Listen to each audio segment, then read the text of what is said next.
All right, we will call the March 25th meeting of the Local Superintendent's Advisory Council to order. I want to remind those attending virtually to ensure your video is streaming and that you can be seen throughout the duration of the meeting. At this time, we will do a roll call. Dr. Jones. Brian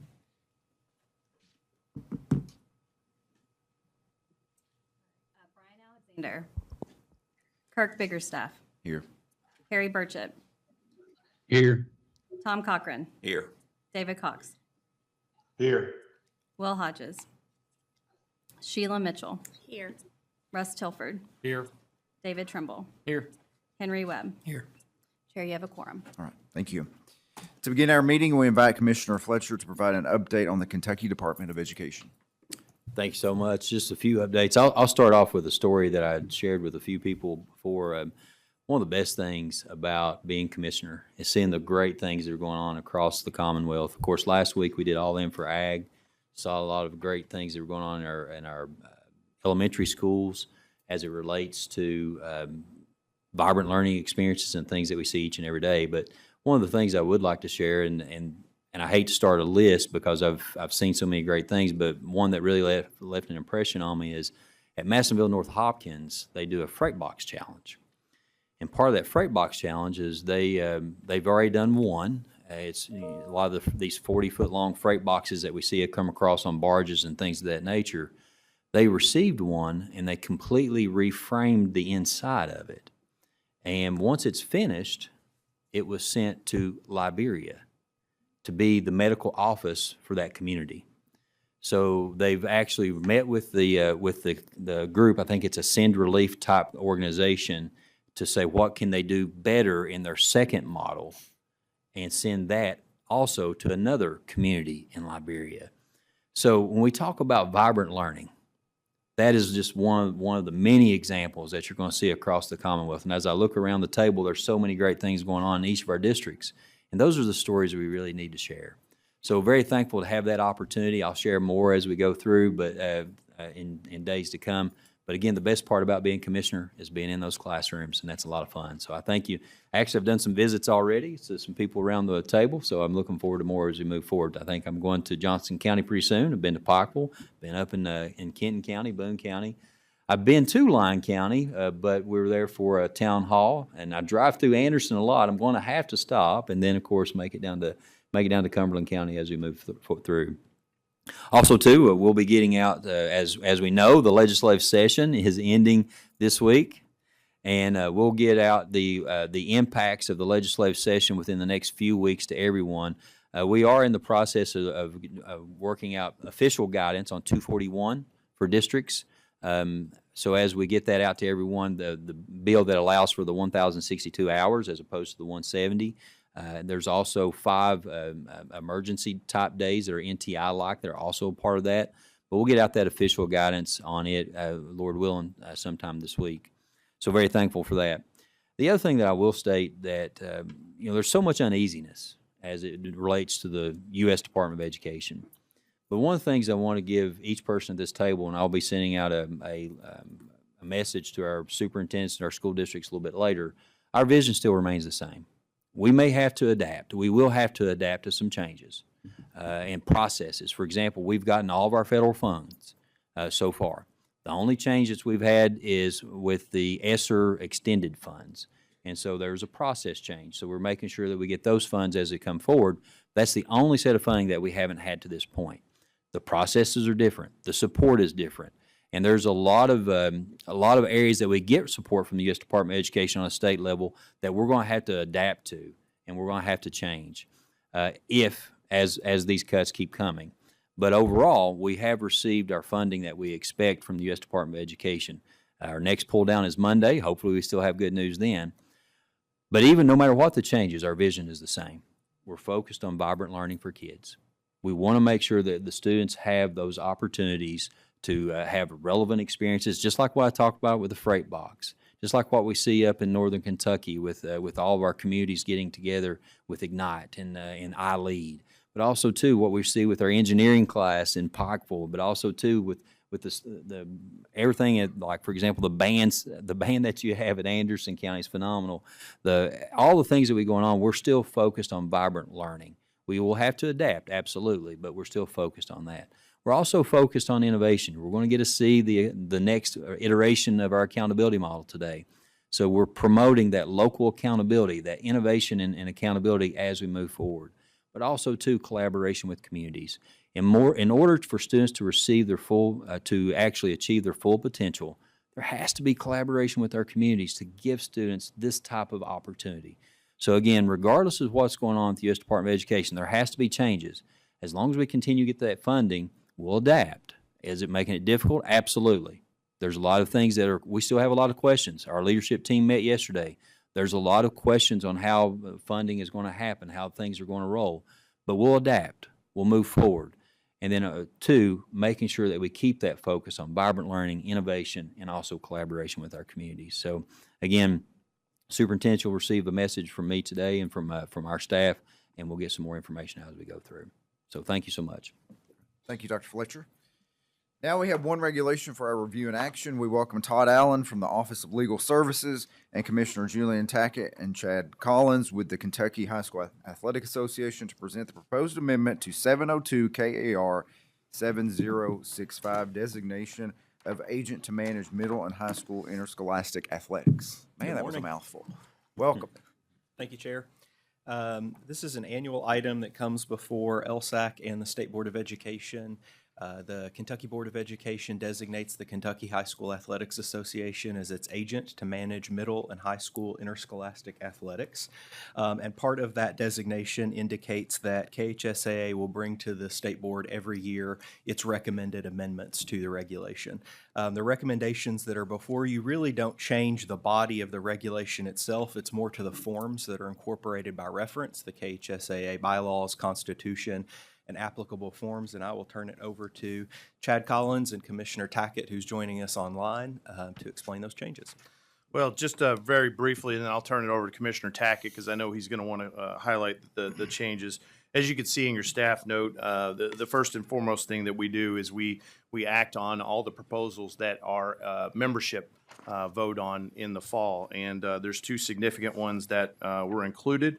The first relates to Bylaw 5, where we have kind of ceded over some more local control, recognizing that every district really has a different framing in terms of their semester, trimester. So the period of ineligibility that may be required by not making suitable academic progress, we wanted to make sure we put a little more control back in the hands of the districts as to when that student may be reinstated based on the circumstances and the processes that they have in place in the local area. Also, we adjusted Bylaw 23, which is our season limitations, to account for some of our sport activities to make them fit our more traditional model. Lastly, we also enacted and took some changes based on recent legislation. You can go back to the 24 regular session, and we had some name, image, and likeness issues that we needed to address, especially in light of recent changes at the NCAA level and how that is going forward. Furthermore, we have, as everybody knows, we have a lot more attention being brought to emergency action plans in our districts, whether we're talking about athletics or not. And the legislature has required some additional groundwork on that, and we have kind of met that within our regulation as well. And then there is one significant thing that Mr. Allen wanted me to touch base on, because we had a last-minute change based on Senate Bill 120 that recently passed through the House and the Senate. It hasn't been signed by the governor, but we fully anticipate that it will. And that relates to the notification and education piece going to the coaches about their obligation as a mandatory reporter. These are things that our public school coaches and teachers and educators are already being trained on. This will kind of reach into the non-public sphere for them a little bit, which is a good thing for our coaches, we think. And then lastly, there is some form changes that were included to the physical form, where we give some notification to the parents, making sure that they understand that our teachers, our folks, are mandatory reporters, and gives them some mechanisms and some education so that they know how to reach out and report things and make sure that we're keeping our kids safe. Commissioner Tackett, I think you would want to kind of follow up on that. Well, I'll be brief, and I hope the connection's good. I see Mr. Burchett standing there in my screen, so I'm hoping he can hear me as well.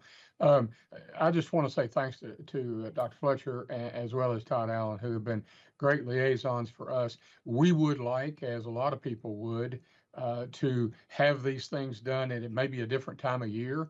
But the problem is our General Assembly meets every year, and as Chad just reflected, there's always going to be an issue that pushes us to maybe do this at a different time. So appreciate their patience very much so. Todd's a great representative. Mr. Allen's a great representative of the organization, and so is Dave Couch, who deals with us every day. Chad hits you on the bigger things that are in place now.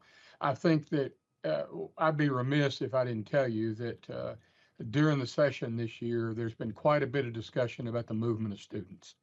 And I think you all know that we are in an era of choice and accountability for the product you're putting in your buildings, et cetera. And it's likely that some of our rules that have been around 30 and 40 and 50 years are going to need further polishing. What we are finding is the position that we are potentially put in is that we have a General Assembly that the tone and tenor is we would like to have choice, but right now it's you have choice unless you play sports. So we've got to try to figure out what the middle ground is. And our board's been working on that. Our board is school representatives, as you all know, there. But I think what you'll see come out of this is the proposal for our membership this coming fall to potentially look at some different alternatives that might allow students a little more flexibility without tipping the scales. There's no transfer portal coming. There's nothing like that that's, in at least one person's opinion, ruining college sports.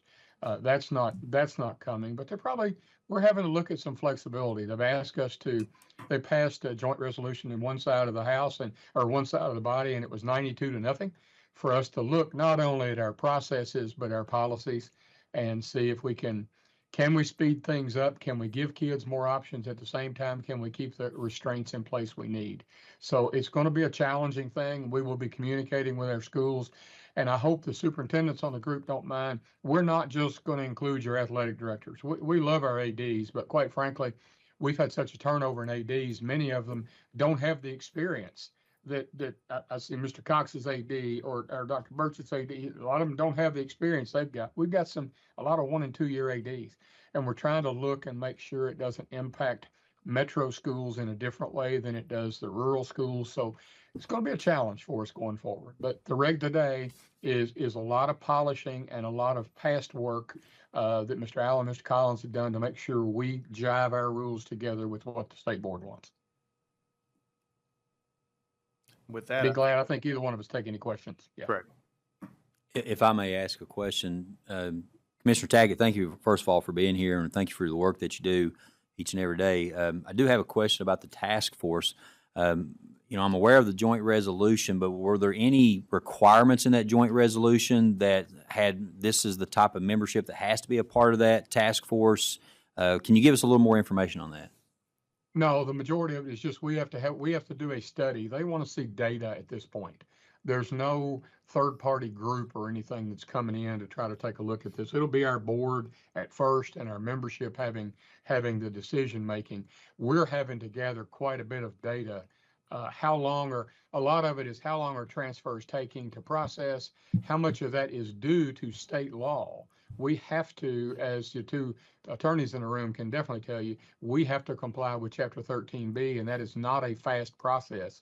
But sports seasons only last about 3 months. So we've been asked to identify areas that we can speed things up for the kids, at the same time slow them down when there's something untoward going on. So there's been nothing in terms of a third-party group at this point. That may be the next iteration, but I think right now they are very comfortable with our board and our data coming together. They want a 2-year study, and we'll be ready to present that in December. We actually, to be honest with you, Dr. Fletcher, we've imposed a burden to have it pretty much done by July of this year for our own board. We need this information quicker than waiting till December. Thank you. Any other questions, discussion? I would ask the council to entertain a motion to approve the amendment to 702 KAR 7065 designation of agent to manage middle and high school interscholastic athletics. Is there a motion? I'll make a motion. We have a motion. Do I have a second? Second. All in favor? We'll do a roll call vote. Brian Alexander. Kirk Biggerstaff. Yes. Harry Burchett. Harry Burchett, yes. Tom Cochran. Yes. David Cox.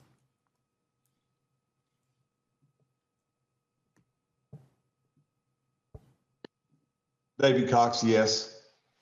Will Hodges. Sheila Mitchell. Yes. Russ Tilford. Yes. David Trimble. Yes. Henry Webb. Yes. Motion passes. Thank you. Appreciate that. Thank you. Next, Commissioner Fletcher and Dr. Jennifer Stafford will discuss the Kentucky United We Learn Assessment and Accountability Framework 3.0.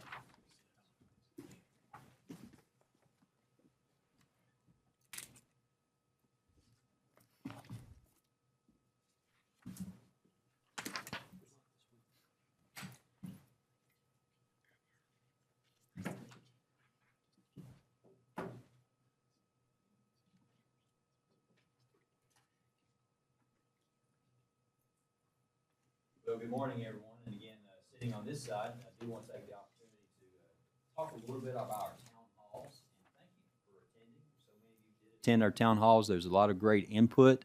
From Eddyville to all the way to Hazard, and we did a lot in between. I think we did 9 total town halls. And I do want to talk to you a little bit about those first, and then I'll turn it over to Jennifer to talk about our differences in 2.0 versus 3.0, and again, what input you have. So our goal here is even if we're at 3.0, as we go to our board, what would you like for us to take to our board, either as is, or are there some other changes you'd like to see? So again, as we go through, we'd love to hear that. Go to the next slide, please. Just a little bit about our town hall attendance. As you can see, we had over 600 individuals that attended 9 regional town halls. And what we were finding is typically if we had 30 people to sign up, we had 60 people to show up. So it was great. So to see that, typically I was told in the past that when we'd have 60 to sign up, we'd be lucky to have 30 to show up. So, but again, over 600 individuals that were very engaged. It was a great setting. We had a lot of superintendents, but as you can see, we had 75% of our group were educators. We did have 7% community, 2% business, 1% legislative and government, and also 1% from the families. We did have 14% that included partners and students and others that were unidentified in the town halls. But again, to have a large percentage of educators, but also our community and business people there and others, we're very thankful for that. So again, the town hall attendance, very pleased and very happy to see that as we move forward. Next slide, please. A lot of the topics that were discussed, we went through in early on. Social studies was a big topic. Then how do we incorporate? What does that look like in the local accountability? Was that it was moved from the federal to the local? What does that look like? So there's a lot of questions from social studies teachers, a lot of input there. But also, too, there's a lot of talk about our assessments. In particular, what does those interim assessments look like? And you're going to see a change in what we're bringing for you today based on what we saw from the town halls as it relates to the interim assessments. So, again, taking that input and applying it into another model. Also, local accountability. A lot of discussions. If you were to look at, very thankful for Dr. Stafford and also the Sarah Snipes and the group in our innovation group, and OCIS that were there and did a phenomenal job talking about vibrant learning, talking about the model. But the true stars were those school districts that were presenting their local accountability. We had several across the state, and of course my favorite parts were the ones that had the pictures of students. But I always go back to one particular slide that I saw, and that was one from Woodford County. Woodford County did all the emblems of all the logos of all the districts that they were working with on their local accountability model. And so you have Woodford County working with Johnson County, working with Rowan County, working with Logan County, working with Shelby County, and maybe even Kenton County might have been on that slide also too. But there were so many different districts, and if you put pins across the Commonwealth, look how wide that would spread. So they were reaching out and having meetings. I think also Clark County, they work very closely with Clark County also too as a part of their local accountability model. And they were finding districts that were very similar to them, or maybe people they could learn from, people that have been a part of this work a little bit longer, and people that are just getting into it. So it was really good to see the local accountability and how those ideas are being shared across the Commonwealth. That's one of my favorite parts about this. The vibrant learning experiences we talked about extensively throughout. What does that look like? But also given the flexibility for districts to define those. So if you look at our local accountability, yes, our Cool Council has defined a lot of what vibrant learning looks like, but also too leaving it open for that flexibility within districts of what it looks like moving forward too. Science was a big topic. We had a discussion here about pulling science out of that of the federal accountability or state accountability piece that we have and having it being reported separately. I think the only group that we had that had some disagreement about that primarily was our DAX, our SCAC group. Talked about that extensively about what to do with science, but you'll see where it is now. Student growth. Moving from change to student growth. I think especially down in Eddyville, over in Eddyville, that was a huge topic, and a lot of topics across the state about moving from change to student growth. In other words, where did you get the individual student, and where did you take the individual student, and what that looked like? Equity concerns. That is one of the biggest concerns with the local accountability piece. How do we ensure that every student, regardless of socioeconomic background, regardless of where they are regionally, making sure that there are equity concerns that are addressed in the local accountability model? So that was another question that was raised a lot. Inclusion of special education. I'll share a quick story about one of our FMD units that part of their profile of their defensive learning had parents come in. And these are our FMD students, and they were going through the process of explaining how to make ice cream. But not only that, they made ice cream for their parents who were there for the defensive learning and shared with that. To us, to a lot of people, that may seem small, but to those parents, there was nothing better than working with their kids to get a product and see that they're learning processes and they're learning some real-world skills, real-world life applications. So for those parents and listening to our people from Shelby County talk about that, not a whole lot of dry eyes in the room talking about that. So very, very thankful for that perspective of inclusion of special education. And of course, our federal requirements and implementation timetable were other ideas. If you look at the third page of our at a glance, if you will, we talk about how districts, we need to pilot the local accountability models more and more, then expand that, then how do you make sure that it extends? So it's not something where we expect to if our state government or state legislature votes for it in January, we don't expect it to flip the switch and everything happen in the fall. That's just not possible.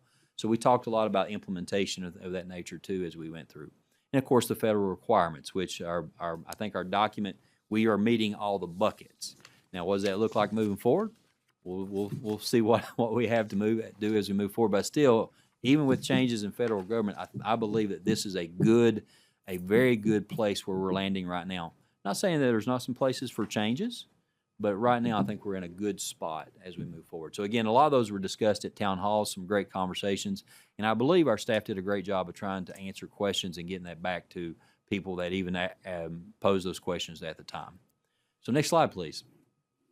So this time, I'm going to turn it over to the rock star, Dr. Stafford, that did such a great job. And again, I'm going to take this opportunity to thank her and the staff also too with OAA and also within Rhonda's group, Rhonda Sims with OAA, and a lot of work that's been done to get to this point. Jennifer has headed a lot of this up. Also Karen Dodd and our strategic planning group. There's been a lot that's been put work into this behind the scenes after getting input. But Dr. Stafford has done a phenomenal job in her town halls. I want to thank her for that. Thank you very much. Appreciate it. And I just want to emphasize the fact that the town halls were very successful. We had, as you saw, over 600 people that came and discussed. And they came to engage in the conversation and to have input and to learn about this. So it's been an iterative process. We've said that from the beginning, that we have habits that we have tried to incorporate and live up to, and we're seeing that. So thank Dr. Fletcher for the opportunity. Was there every single town hall we got to present together and in person.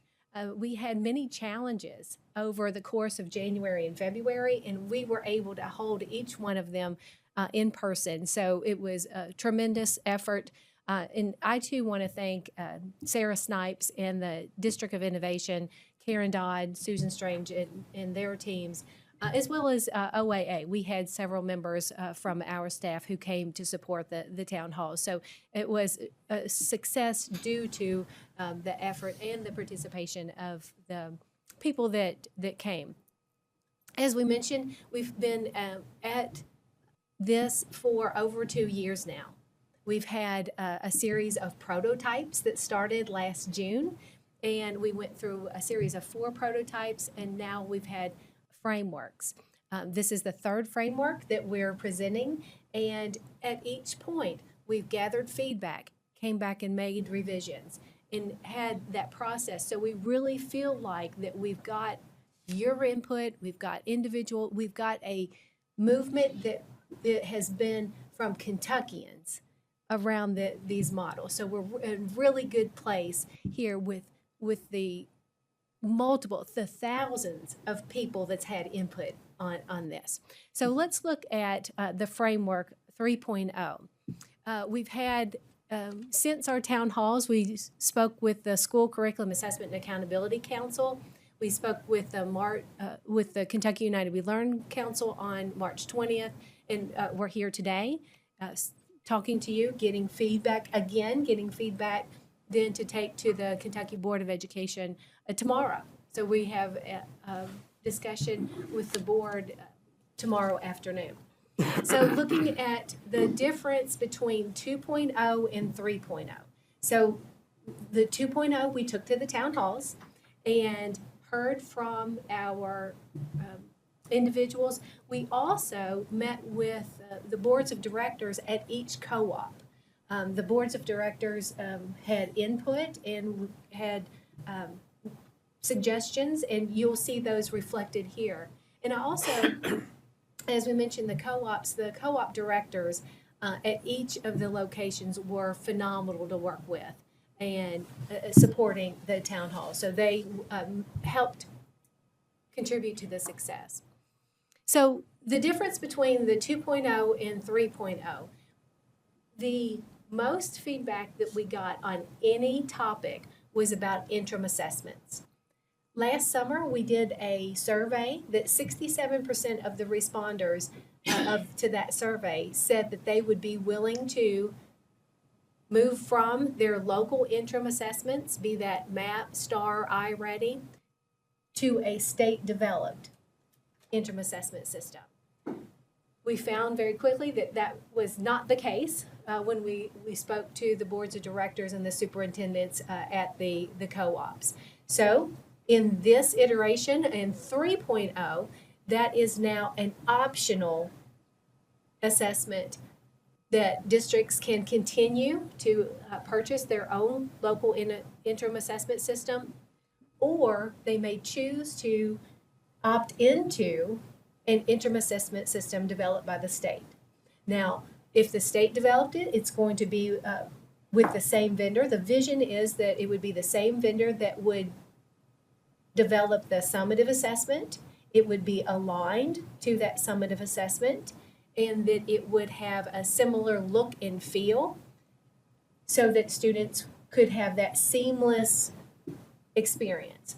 It would also be connected and aligned to the Kentucky academic standards. So it's a cohesive system that the students would encounter, and then the individual teachers, parents, students would get information back on. Oh, and one thing I would add is one of the reasons that when we talk about our interim assessments, our goal would be to get you the same type of instructional material, the same type of instructional data that you're getting now with what you're having. So, one of the questions we had was, how long would we have to opt in? So if you opt into the statewide interim assessments, we'd have to ask for 2 years because it's part of a budget, things of that nature as we move forward. But again, our goal would be to get you the same level of instructional data that you're getting with regardless of the system that you're using now. So that would be our goal.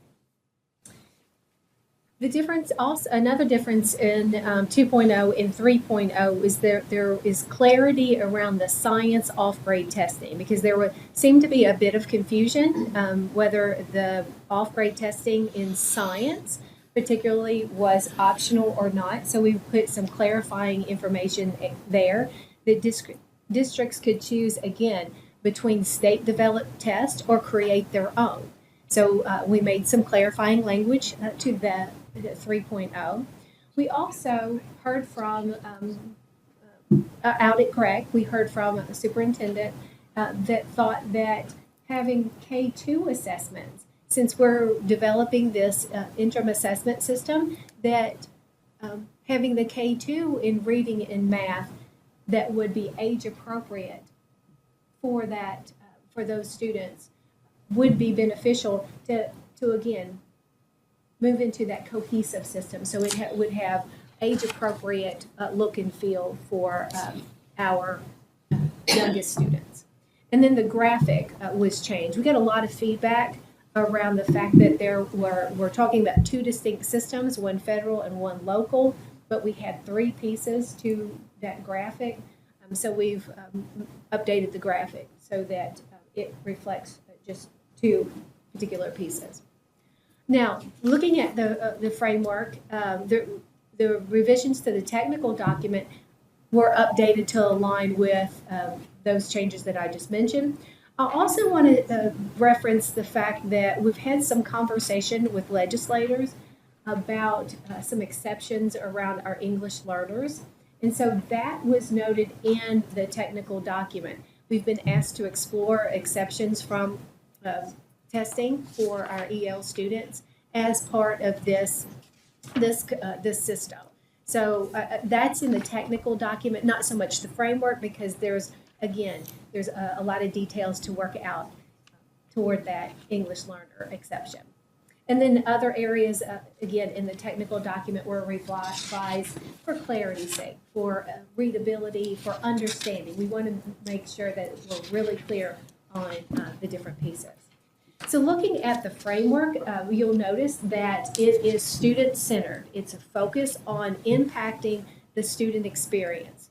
It started with vibrant learning experiences and students being able to demonstrate knowledge and skills in a variety of ways that's personalized to them.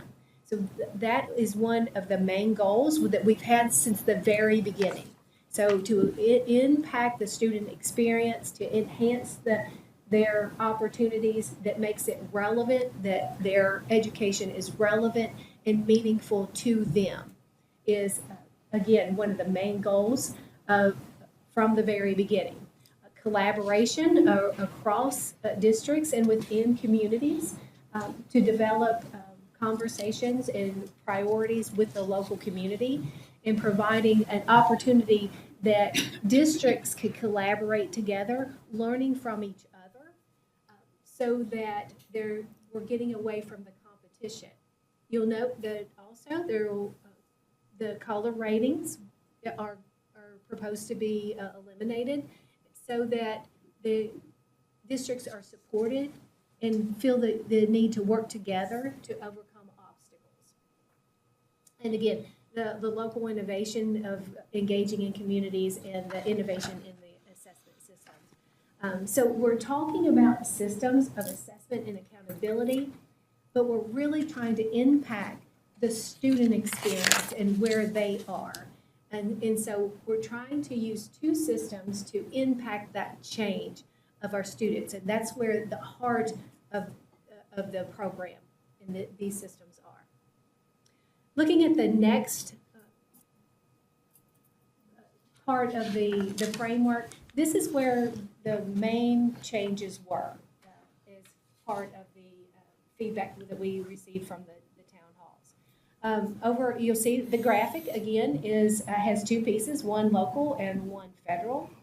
The federal piece didn't really change. It still has from 2.0 to 3.0. Still has the summative in reading and math. You'll note that individual student growth that has been there since the beginning of our prototypes or frameworks. Then transition readiness, graduation rate, EL progress, and climate and safety survey.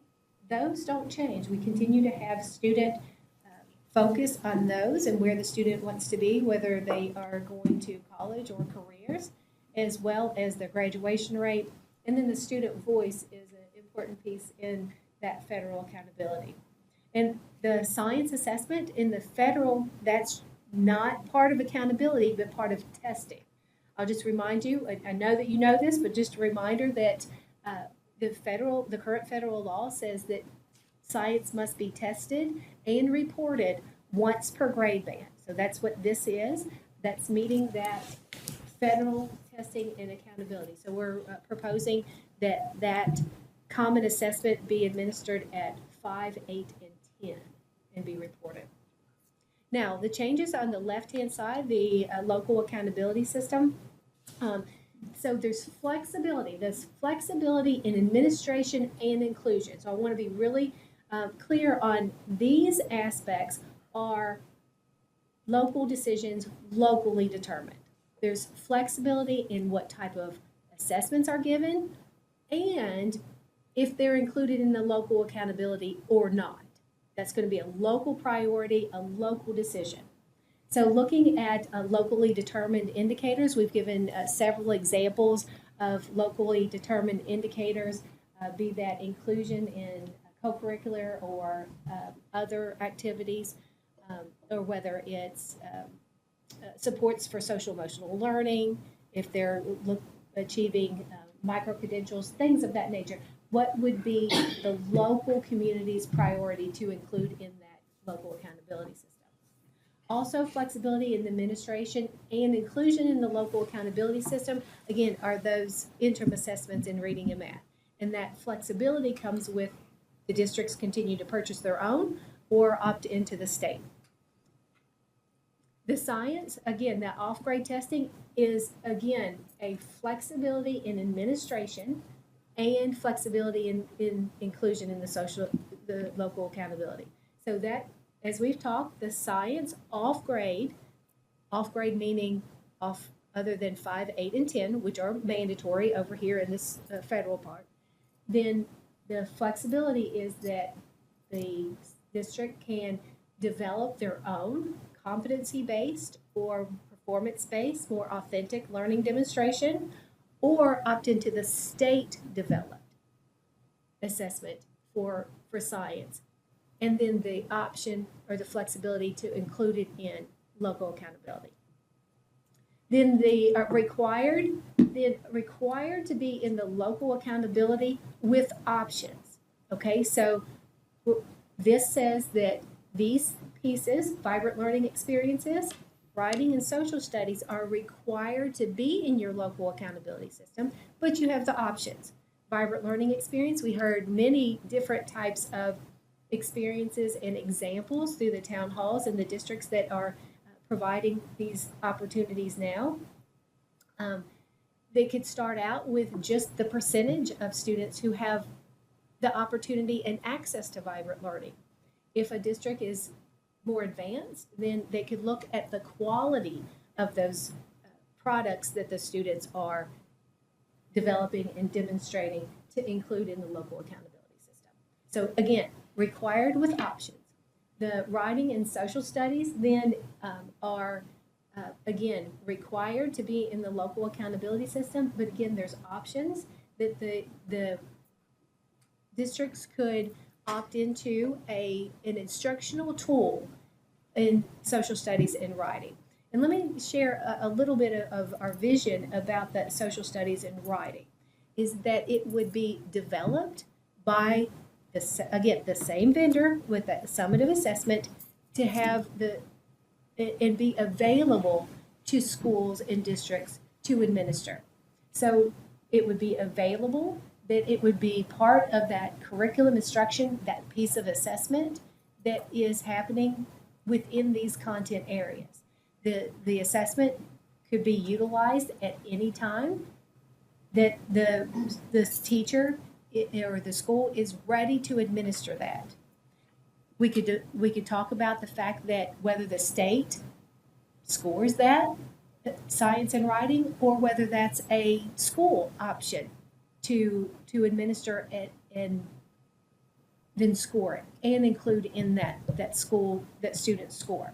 So when we're talking about state assessments or developing those in social studies and writing, it's a tool that we're offering at all of those grade levels with social studies and writing. Or if you have a more local competency based, more performance based, you could opt into that. But the requirement is that social studies and writing would be included in your local accountability system. Okay. So the last piece there is you've seen before, and Dr. Fletcher mentioned that we're looking at a pilot phase because not all districts and schools are at the same place in developing these types of programs. Then expanding those and then sustaining those. So again, we've seen that. So the next slide. So we took that information to the Cool Council, and we asked the Cool Council on Thursday of last week. So we got feedback from the Cool Council that we're going to share from you about what they thought. So looking at this, I want to share with you that we had 26 members attend. We asked them about what they thought about 3.0.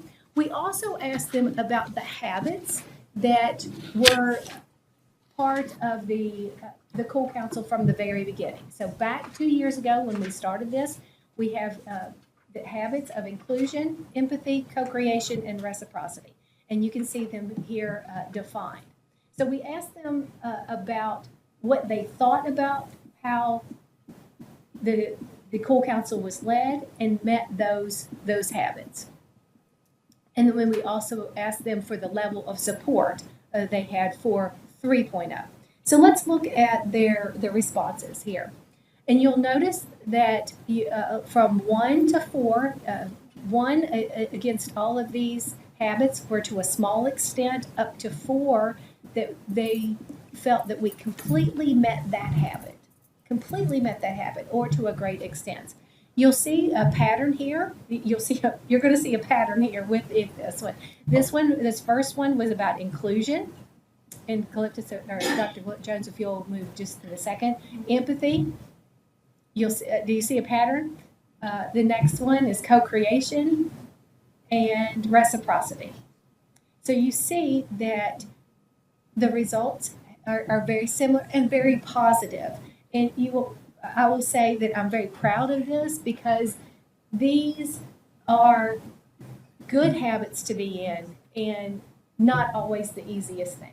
To co-create with a group of people in this process, I'm very pleased with the outcome of meeting these habits. If we look at the... If we could go back for just a second, and again, to the very first question, and it's very important that we wanted our members, not only our cool members, but also our town halls, our superintendents, we want them all to feel heard. Not say we all agree, but we want to make sure that everyone feels like that we took the input to the best extent that we could. So again, I do want to echo that I feel really good about this data, again, looking at inclusion. When you have 82% of a group felt like that we were listening to everyone, had a sense of belonging, diverse voices were listened to. We had 82% of our Cool Council that agreed to that. So very proud of that. And again, Dr. Jones, next one. And going back to empathy. Are we understanding their views? Are we understanding the feelings? Are we understanding the needs of others? Again, 82%. Are we working together to create a solution to a challenge? 74%, great extent or better. And then the last one, or the last two was, are we sharing our power, our privileges? It would have been very easy to come in and say, this is what it looks like. How do we move forward? But instead, our 78% of our members felt like we were sharing power and privileges for a mutual benefit. Very thankful for that. And question 5, when you're, as a superintendent, I think there's been several surveys that I sent out. I was a little afraid of making sure you feel like you did the right things. You feel like you listened, but what is the perception of the group too? So to see this type of data as we move forward, it was something I felt really good about. So I wanted to reiterate that. So Dr. Jones. So To the question about whether they support Framework 3.0 moving forward, we asked to what level. So we asked if you support it as is. And you can see here 30% of the responders said they support Framework 3.0 as is moving forward. And this is from the Cool Council. This is the Cool Council. 57% said they would support it, but we said, what do you specifically want changed in it? And then that's where we got a variety of responses. And then 13, which is 3 people. So 3 people of the respondents said they could not support it. 2 of the 3 said they could support it with more information. Okay, so that's where we are. So overall, very positive. So 57% or 12 respondents stated they could support the advancement of their into with specific revisions. And so these were around topics of local measures. So as Dr. Fletcher mentioned a moment ago, we heard one of the themes was about equity. So the first theme of these was about equity and ensuring that 2 things. First, all students have the availability, the access, and the opportunities to these vibrant learning centers. All students. How do we make sure and ensure that there are all students are included, be that our students with special needs, our English learners, or our more diverse student populations. And then the second piece of that was ensuring that districts had similar expectations and similar abilities and with resources and access to resources to that so that it could be scaled to all districts. So again, the equity issue was kind of a theme, and the other issue that was a theme was around the impact to the student experience. So the impact of the student and what they have on a regular basis, that meaningful, impactful experiences that the students was the other kind of theme that went through these respondents. And then looking at the next one was around the overall system. And again, making that transformative change was important to our Cool Council. So again, there was equity concerns and as well as the impact to our student experiences, and you can see that reflected here in the overall system. And then the last one was about the process. There was questions about whether where we are now meets that original vision and moonshot. Have we gone and met that impact that we wanted for those students? So you can see, and then there within the technical documents, there were calls for clarity around like what's required and what's flexible. So there were questions about that. So you can see here that we've got several comments about then the communications as we move forward. And some of those will be addressed in the next step or the next phase of the work of the Cool Council when we're developing these rubrics that for implementation and expectations and the level of expectations. So there were calls for that type of information toward the Framework 3.0. I think the next slide was, this was the 3 respondents. So these are from the 3 that said that they could not support it. So of the 3 respondents who stated they were not in support, 2 stated they would support with more clarification and with information.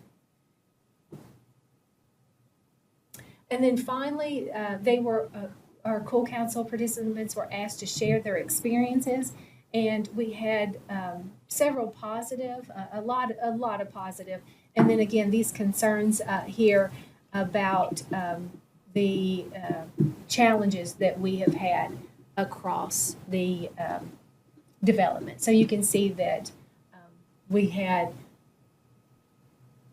both positive as well as some concerns and challenges through the process.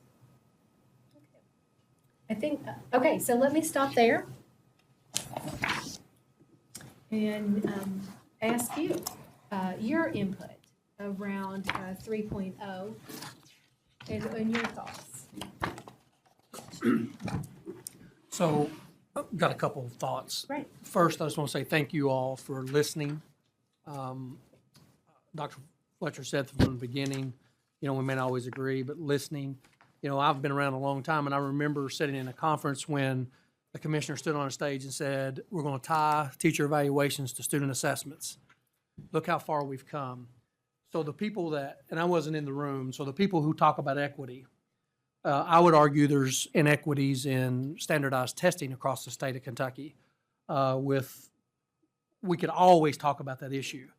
But my response to that would be, when are we going to trust the professionals in our educational system to do the great work that they're doing and quit saying, if we don't put a rubric, if we don't put guardrails, that X school system is not going to do good for kids. I believe that 99.9% of our people work extremely hard every single day for kids and giving them the types of experiences that we're talking about. You know, Dr. Fletcher, you shared a story with Madisonville North Hopkins. What guardrails were put in place that required them to do that? None, zero.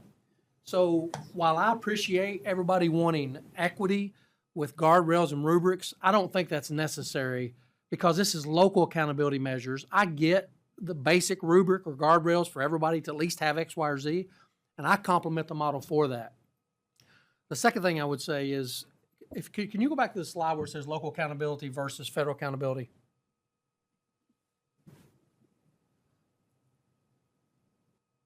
So if I heard you correctly, Dr. Fletcher, what you were alluding to when you started and kind of what you alluded to here is, regardless of what happens at the federal level, and we know it's crazy right now with the US DOE, I understood you to say you feel like this is a good model for Kentucky regardless. Would there be some minor changes I would make? Yes, but I do feel like this is a good model moving forward.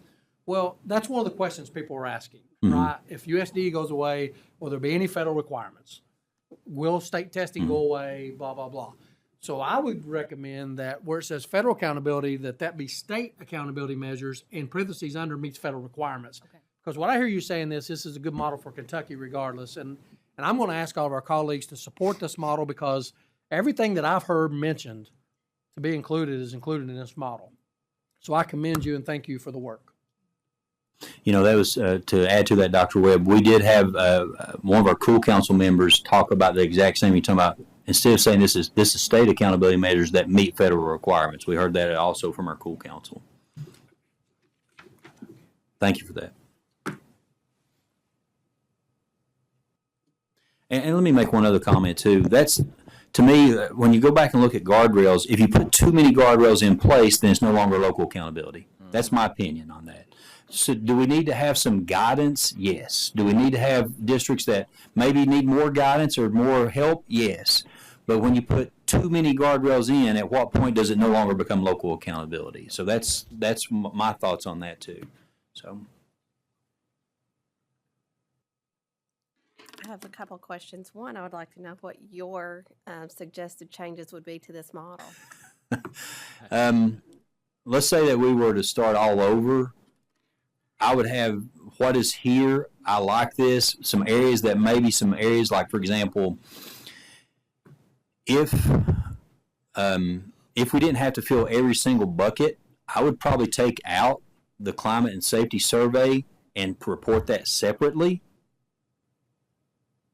And then if however districts want to utilize that, they can, but that does fill a federal bucket for us. So that would be one change I would make. The other two, and I'm not saying that we don't do this moving forward, is as we look at science, yes, we have to have a uniform science assessment. Yes, it has to be reported. But also, too, what about in the future we look at more of a competency-based or maybe a performance-based that addresses competencies? do we look at something maybe a little more innovative with the science as we move forward? I think this is a good starting point for where we are now in the state, in the Commonwealth. This is a good place where we are now, but maybe there's some districts that we could put together to work on a performance-based assessment as it relates to competencies in science. I think science lends itself to that. So that could be some of our future work as we move forward. The only other question that I have is if we look at social studies and writing, I love the fact that we're doing these options where we're giving districts the option to take those assessments, but we did have some questions on whether or not, and I'm not saying I'd change this, I'm just bringing this up to see what your all's views are on this. Like, science off-grade testing is not required, but we do have all grades required in social studies and writing. But you could use that more of a tool for your instruction. You know, how do you use that within a district? So I think how we're doing that with options makes sense, and it gives a lot of flexibility. But, you know, this may be some input there. So other than that, I think this is a good place. I really think this is a really good place. So if you were asking me, you know, let's say something happened with federal requirements as we move forward, what would I do? That part on the climate and safety survey, and if the district wants to use that in their local accountability, they can. But at least there is that survey. It's up to them, but it would be reported separately. The science, I think we got some work there that we could do as how do we assess science? How do we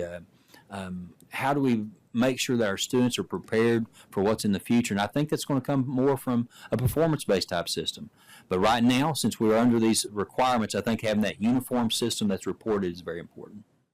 Another question that I had was really around just the feedback from the Cool Council and just around the equity and special education. What was the conversation around why they didn't feel that it was addressing fully that equity piece? And I took it that it was specifically for special education instead of ESL. Am I correct on that, or was there conversation around both? I don't think it was necessarily saying it didn't address. They were concerned that it wouldn't. Was that a good interpretation? So it wasn't about.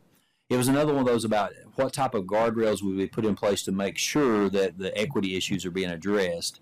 Not necessarily that this wasn't addressing, but they were worried that maybe some districts may not look at their socioeconomic population, or maybe different their gender gaps or other of that nature. Maybe even look at different cultures or different ethnic groups, and making sure that we're addressing all their needs. So that was something that was coming out of the Cool Councils, is how do we ensure that that's happening? They're not saying it's not happening, just making sure that it happens across the Commonwealth. So I didn't get the feel at any point that people felt like it wasn't happening in districts that are doing local accountability now. It was more along the lines, how do we ensure that it happens moving forward? The folks that felt that there was an excessive amount of testing, what would they consider taking out of this model? Was there conversation around that? I think the off-grade social studies and writing. When I say off-grade, we would still have grade bands. You know, that was some of the comments about would we remove social studies and writing. Of course, you know, if you're doing a great job with your profile of a learner, your writing is going to be an integral part of that already, especially as you look at communication. You know, I think a lot of those discussions is, what would we do with reading and mathematics if there wasn't a federal guidelines? But as far as the assessments, it was really focused around what if federal guidelines were removed, what would we take out? But as it is now, I think most of the discussions, and Dr. Stafford, correct me if I'm wrong, was do we want to make sure that the state is providing an assessment grades 3 through 10? Or what would that look like? So that's so I gathered. Anything you'd add? Correct. Okay. Last question I have is just around the congruency. I'm going to ask this every time because I feel like it's extremely important in ensuring that we are able to increase proficiency as a state, whether it be reading, writing, math, science, social studies. It really doesn't matter. I just feel like if we're going to give the interim assessments, teachers need to be able to know what it is that the students are going to be assessed on at those points. Is there any discussion around doing that in the future, and or providing teachers some sort of pacing guide or curriculum point for each of these assessments, specifically to start with for reading and math, since those are the heavy hitters? Of course, it would be great for science since it's our weakest area, but has there been any conversation around that at all? There has been some discussions of talking about pacing guides, but as it relates to those interim assessments, to say, you know, we get so far, this is what we have assessed, maybe not down to the point of this is a week by week analysis, but we've talked about what would that look like. But since those are not, since those interim assessments are not necessarily a part of the overall accountability model when it comes to the state/federal piece, we haven't really dived into what does that look like, because, you know, as far as pacing guides, I think that's a good idea, but would districts really want us to give them pacing guides as it relates to the interim? I think that's a good input for this group. Would you like to have those, a pacing guide that would be, you know, in general, these are the areas that would be assessed in third grade math in the first, and these are the topics that are assessed in the next set, or would it be more along the lines of we're assessing the whole, because what we're really trying to do is to give grade level equivalency, so it'd be really hard to follow a pacing guide that what would be assessed in the fall. Does that make sense? Yes, but we do that for MAP already. So we're really determining what grade level loss is happening, you know, to start the school year. So we can determine interventions, we can determine any type of, you know, I guess, you know, help for students moving forward for that school year. And honestly, just being able to put them in an intervention program that matches their skill deficit. And being able to do that early on instead of waiting, you know, 2 or 3 months to do that. Okay. Well, I appreciate that input. Thank you so much. There has been some discussion. We haven't really got into detail on it. So can I follow up on that point? Sure. So that's one of the problems with Think, MAP, all of those. It's not common assessments. I mean, we give assessments in the fall with standards kids haven't even been exposed to yet. So while we may get grade level equivalency or something out of it, you're going to get standards kids a week in. That's why I struggle with that. And one of the reasons we focus on common assessments in our district. But one of the things I want to say, and I don't want to get into this topic today, but talking about increasing proficiency. I've been doing this a long time. It's very difficult to increase proficiency, and you mentioned science scores, when we redo cut scores and the levels change. If you look at NAEP, for example, go back and look 20 years. The NAEP scores haven't created, there's a range of 2 points, 3 points. And people say, well, it's just because we haven't made any progress. Well, go look at the test questions 20 years ago and the test questions today. I mean, the cut scores, these companies, we reset the cut scores, science cut scores. I don't want to get into that topic today, but our people may have done it. Somebody else may have done it. But when we keep changing the bar, if the high jump keeps raising or raises sometimes and lower sometimes, those proficiency scores can get changed just like that. So to me, increasing proficiency, I agree with interventions and all of that, getting scope and sequence and pacing guides and all that. But we have to at some point say we're going to keep the bar the same height for all of our kids to get across. I'm not suggesting changing the cut scores at this point, especially for I am. Science. For science maybe, because there are no distinguished students across the state of Kentucky apparently in science. So, you know, if we do look at that, and it would have to be, you know, making sure that we are honoring that moving forward. But I also think, just to your point with the cut scores, making sure that we have a process that is valid, that helps us feel good about what those cut scores reflect, and making sure that all of, I guess, the crosswalks that go with them are understood whenever we're making those specific cut scores.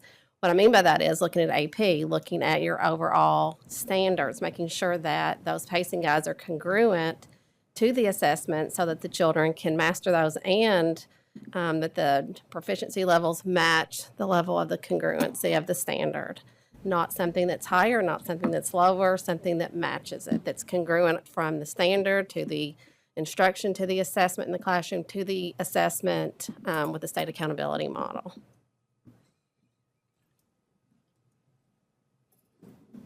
As far as the timeline goes, any idea on specifics in terms of as this moves forward? When, for example, would the pilot phase actually potentially be? Sure, and that's the last slide that we have here. So we're here now with the KDE, the council and KDE recommend to the Board of Education. So then we are moving into the advocacy phase. So we've been engaging with legislators already. Several came to our town halls. So they've heard about it, some more than others.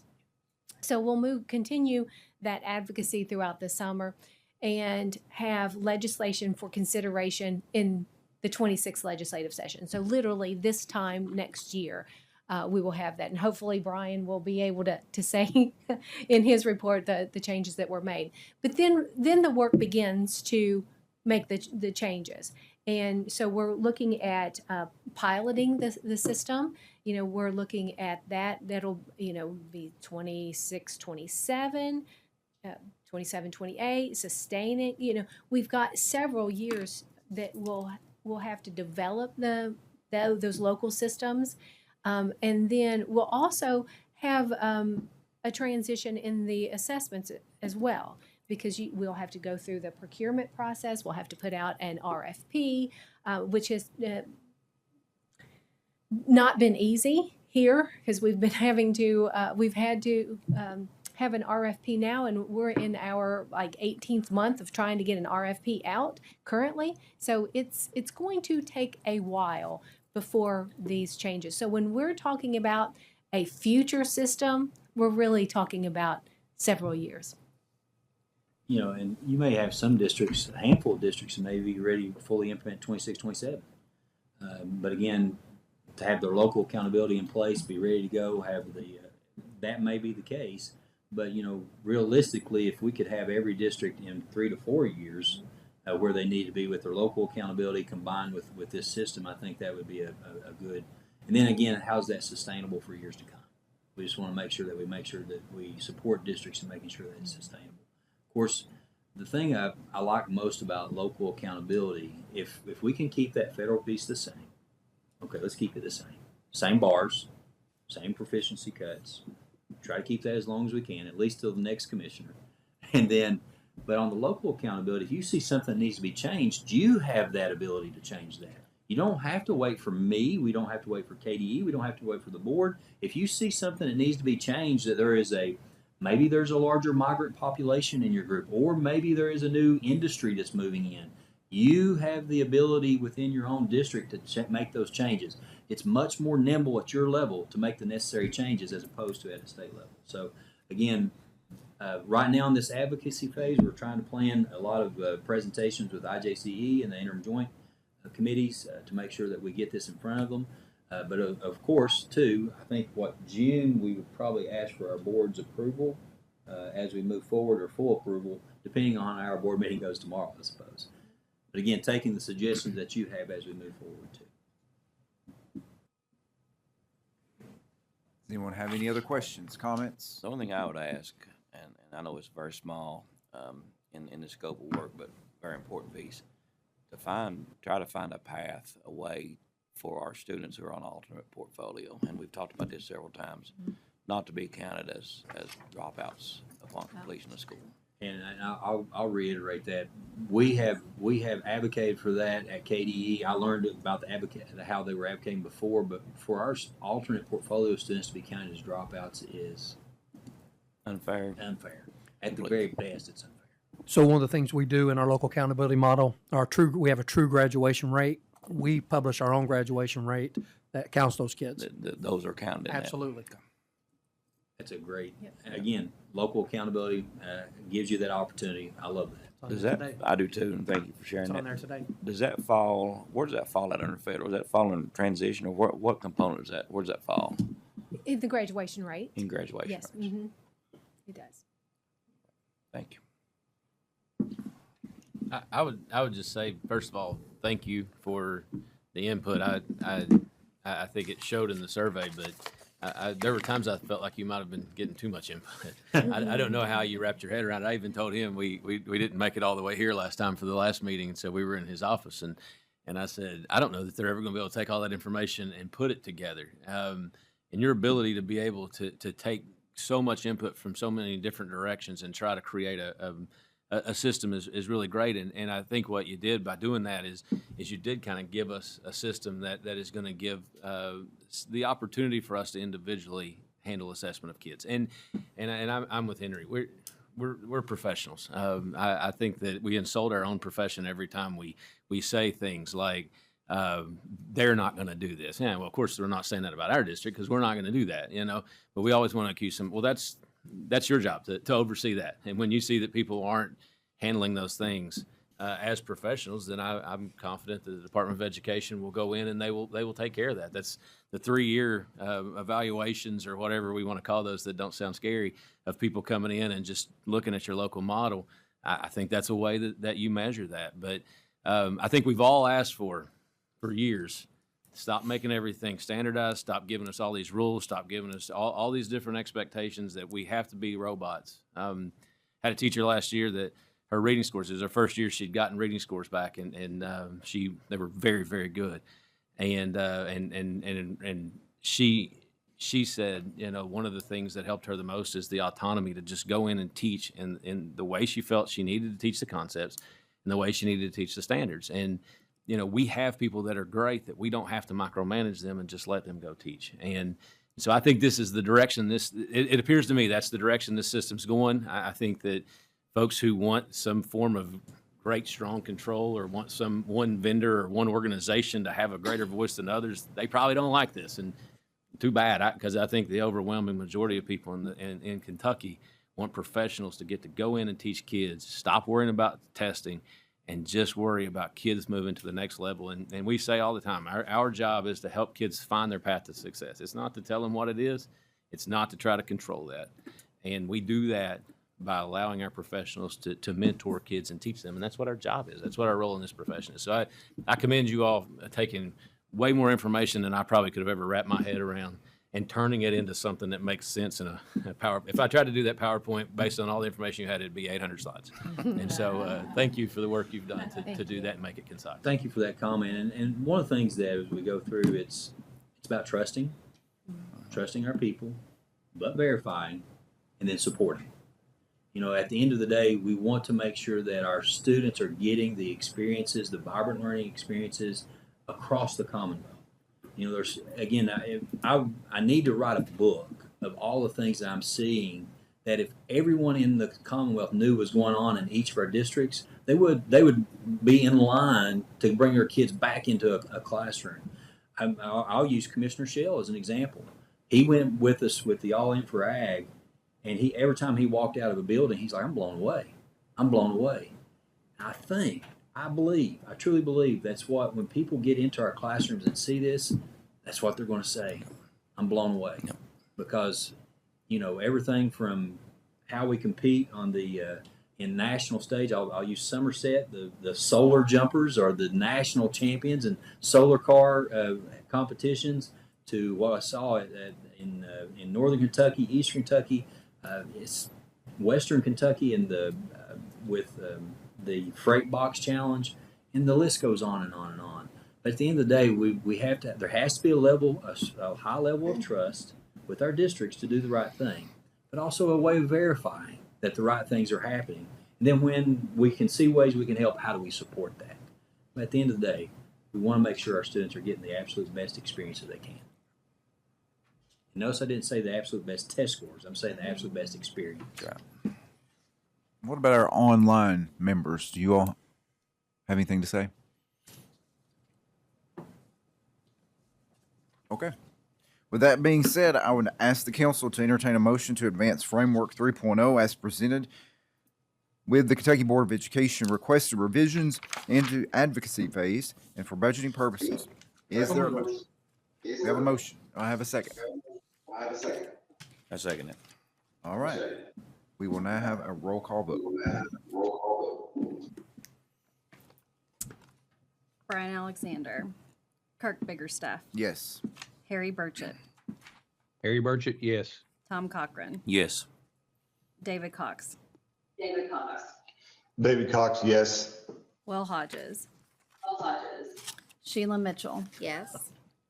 Russ Tilford. Yes. David Trimble. Yes. Henry Webb. Yes. Motion passes. thank you all again for the work. I know that it's been a very time-consuming process, but we appreciate that. Thank you. Thank you. All right. Our next meeting will be May 27th, 2025. Anything else anyone would like to add before we adjourn? Need a motion to adjourn? So moved. And a second. Second. All right. Meeting adjourned. Thank you.